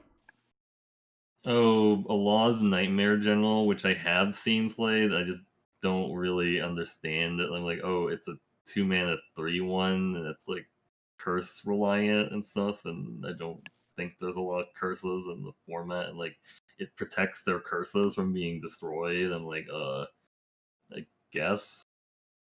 He slices, he dices. As long as just you not got curses. Right, yeah, I just don't know what the purpose of it is, basically, besides being like a 3/1 injustice. I think it's a hard to cast 3/1 too. I think it's double It is, justice yeah, double too. It's just like, justice. yeah, I'm like, okay. Oh yeah, Yeah, for sure. you'd think it's a constructed card, but no, it's not played there either. So All right, just a John. confusing, weird 2-drop. Yeah, for me, I picked Strange Rider. It's like it doesn't do what the picture says, which we've said a million times, and then it's just got a million words on it, and it's like, Right. wait, what does he do again? Can I benefit from this? Let me read It's like this again. he's clearly riding a griffin, yet doesn't have flying. It's So he called a flavor flies, right? Let me judge. read this Gotta call again. the flavor judge. Total flavor judge fail. Mm-hmm. Yeah, so that's my pick. What's Alex? yours, Alex? I mean, usually this is like a rare or a mythic rare, and it's like Total Circle. Do you guys know what that card Oh is? right, yeah, that thing.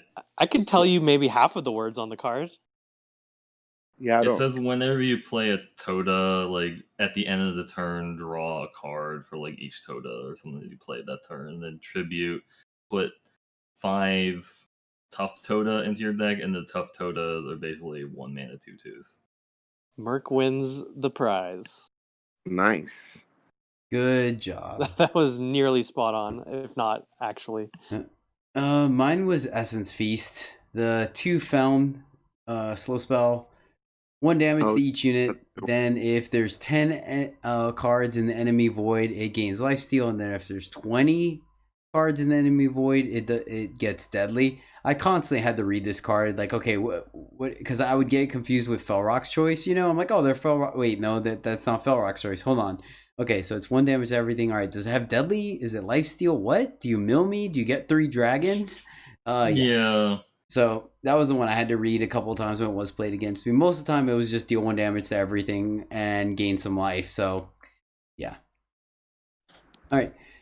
Big questions here. Last couple of home stretch here. Merc, sending it over to you. What, from a design/development aspect, how did this set fare? How were the mechanics? What were some of the wins and losses for you? Yeah, I mean, I think I liked some of the build arounds in the set, but I guess with whole relic thing or like the flying thing or I guess like the sacrifice thing, it just felt like I guess some of the payoffs didn't weren't as good. Like Sig, for example, like battle skills wasn't really as good as a payoff as relics, and like dragon wasn't as good as a payoff as relic weapons or whatever. But I guess the other thing was I was saying that the thing they didn't like was the Steely Stranger, Mag Stranger, and like Invoke RNG could just be like really brutal sometimes. It just felt like kind of backbreaking when you saw your opponent play like a Wind Conjuring into a Wind Conjuring, or like a Wind Conjuring into like a Kimoni or something that they invoked off of it, you know. And I also felt like there was kind of like a huge power gap between like good packs and bad packs or whatever, or like the commons and uncommons and bad commons and uncommons. Like it just felt like there were a lot of packs where just look at it and go like, I don't really want to pick anything from this. I'm gonna take like a you know, whatever and just not play it, you know. Like I guess those are like the packs where I get really happy if I have like an interloper or something like that, because like, oh, at least I can play an interloper, you know. But just some of the pack just kind of felt like not great or whatever when I saw them. Yep. What about you, John?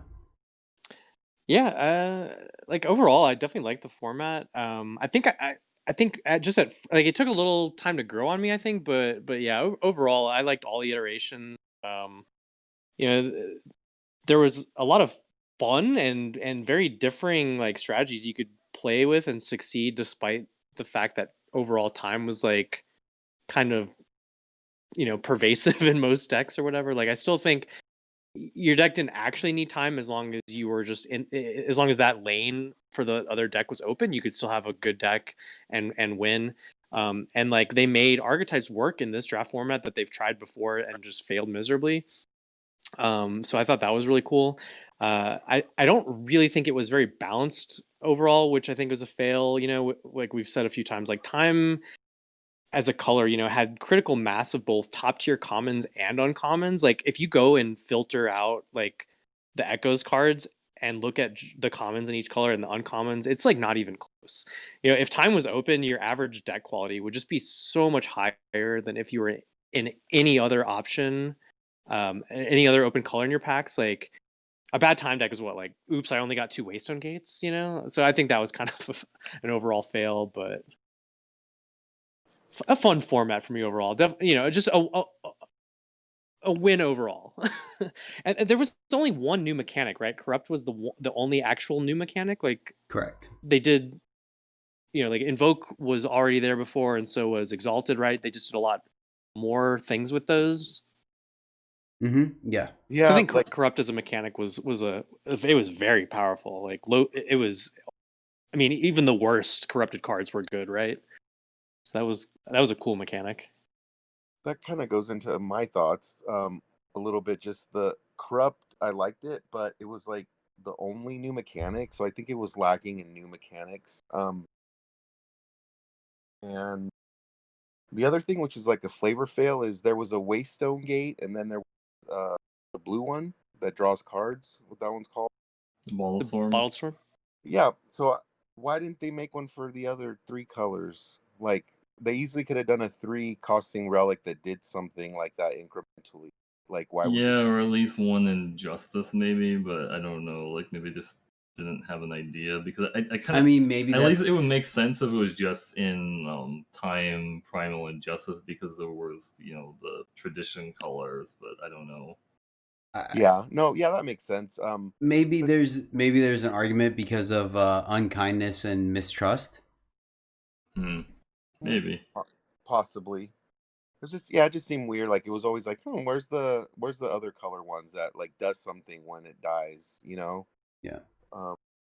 But yeah, that's it. Overall, I really enjoy the set. I would give it a B, I think. Yeah, for me, I gave it a 7 out of 10, and I think the set was a success overall. I definitely enjoyed drafting it, and I never came across a point where I was like, oh, I really don't want to draft this. You know what I mean? I was excited about all the iterations. When, like what John said, when time was kind of the de facto great best deck or best faction, it was a little rough because you always tried to be there because it was just default, right? You would see a late time card and you're like, why is this still in the pack? All right, sure, I'll take it. And you're like, oh, here's a good time card again. And it's just because that color was just so much deeper than the others. So that was a little boring, but Yeah. I think 2 of the lows for me, I like Invoke. I like where they went with it, but the fact that it is just too often break a limited game was a bit of a loss for me, right? And I think it's because it's a more balanced and constructed and then just broken and limited. And then, they kind of evened it out with some of the conjurings where they weren't absolutely amazing in the deck, so it did come at a cost. versus the primal and justice ones. You would run them in your deck without the invoke anyways, so that was kind of icing on the cake. I thought Corrupt was awesome. I loved the diversity of it and what it brought to the table as far as card selection and things like that. And the other thing that I didn't like was the Stranger thing. But once again, that is a little weird to judge in the format because a lot of that came from the curated packs where we saw so many weighted strangers there. So it was a little out of hand. So that interaction. But overall, I think it was very successful.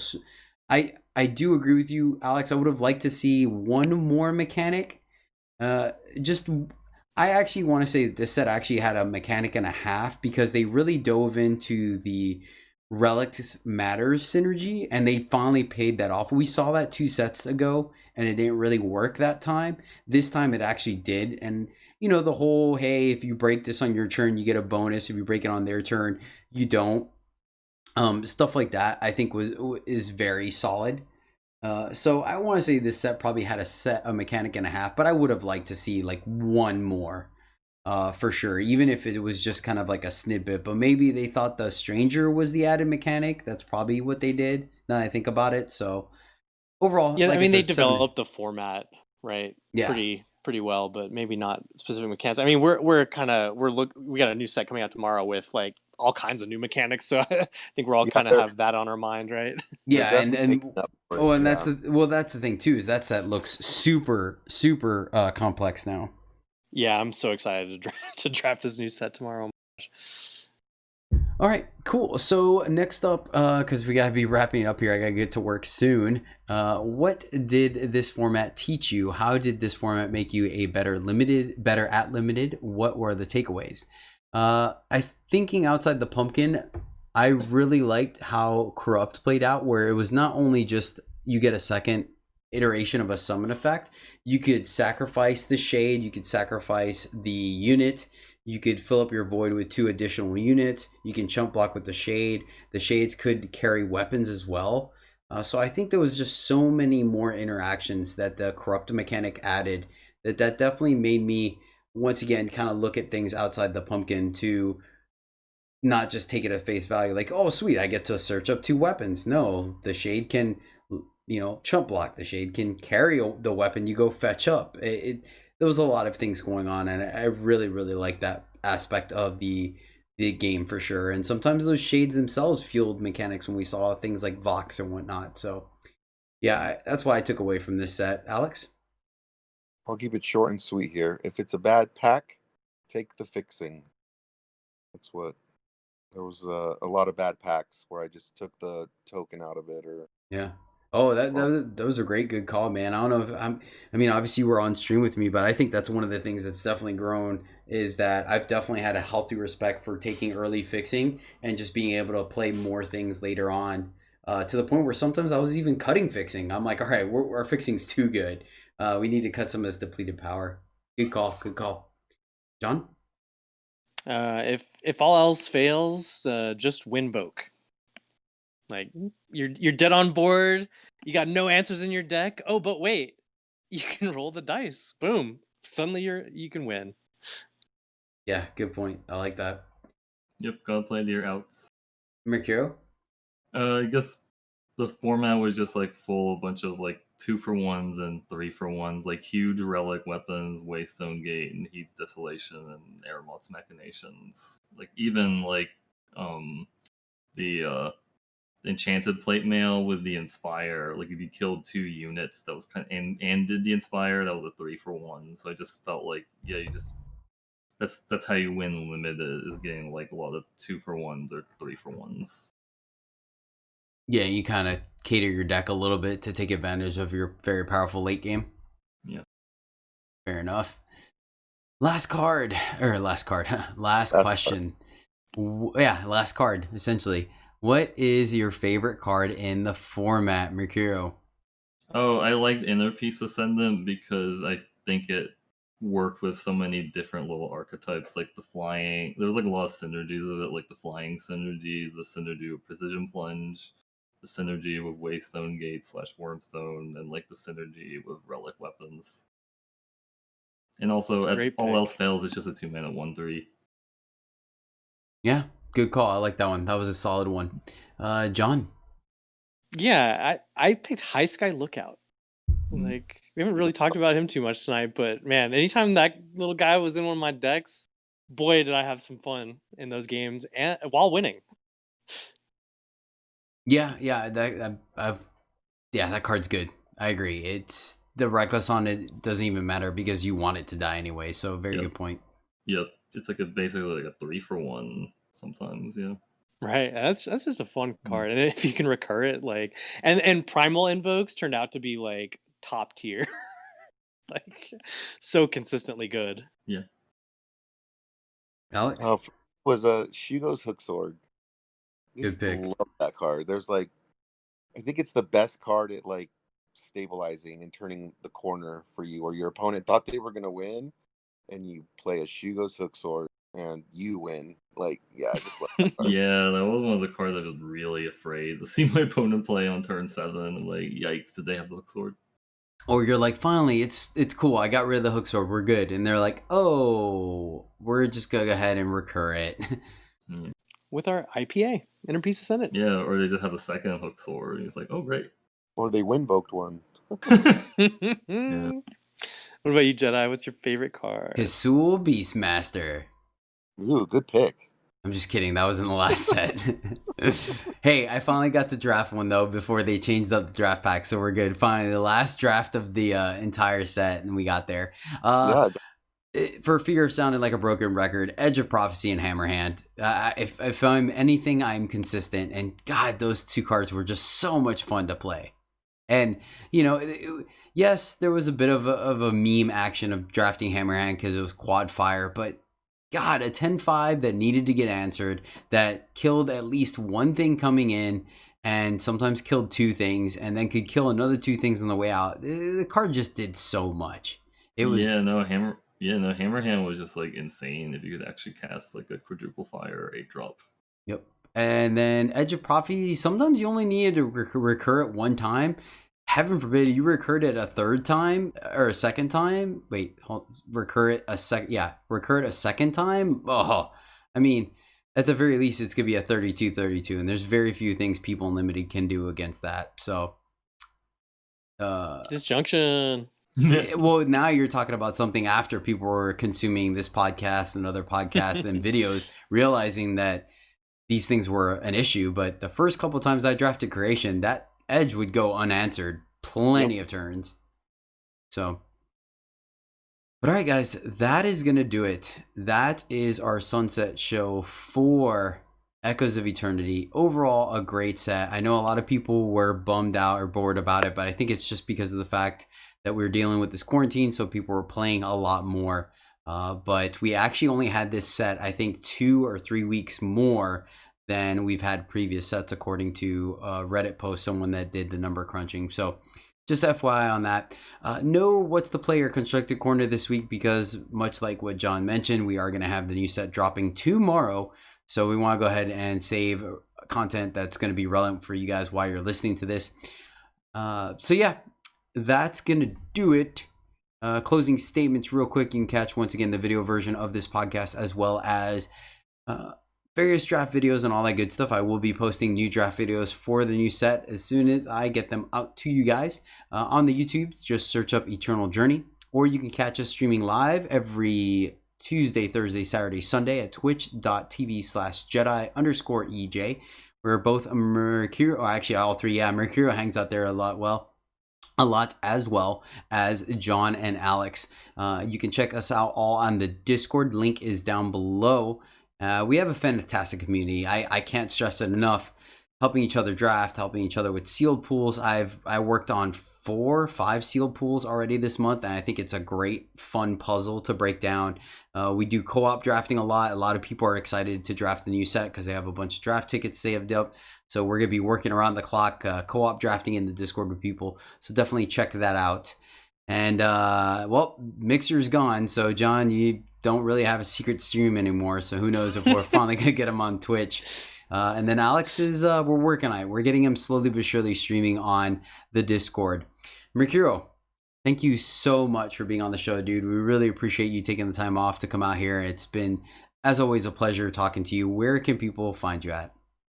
Oh yeah, thank you very much for inviting me to be on the podcast. It's been honor and a pleasure. I mean, you just have a very loyal and supportive and helpful stream community. It's great to be part of it. But yeah, you can catch me on the Twitch TV at MercurioBlue. Sweet. Do you have any kind of a schedule right now? Yeah, I'm streaming right now Mondays and Wednesdays from like 6 to 10 p.m. Pacific, and then Saturdays or Sundays usually around like 2 p.m. Yeah. Spam foxes. Spam foxes, yeah, exactly. Damn those foxes. Yep. Fox spam. Sweet. All right. Well, that's going to do it, guys. Thank you so much for tuning in. Really do appreciate it. Of course, tune in next week where we're going to have our marathon, probably 3 to 5 to 12 hour.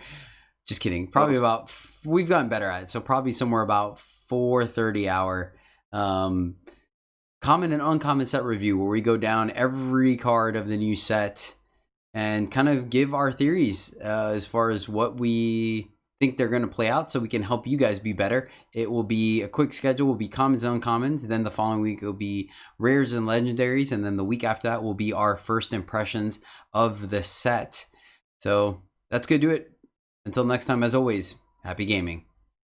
Bye. Good luck in your Bye. jobs, everyone. Oh, I stepped all over Merc there. My bad. Unlucky. Oh, no worries. No worries. It's totally understandable. Yeah, have a good night all. Thank you. I'm going to leave all that in.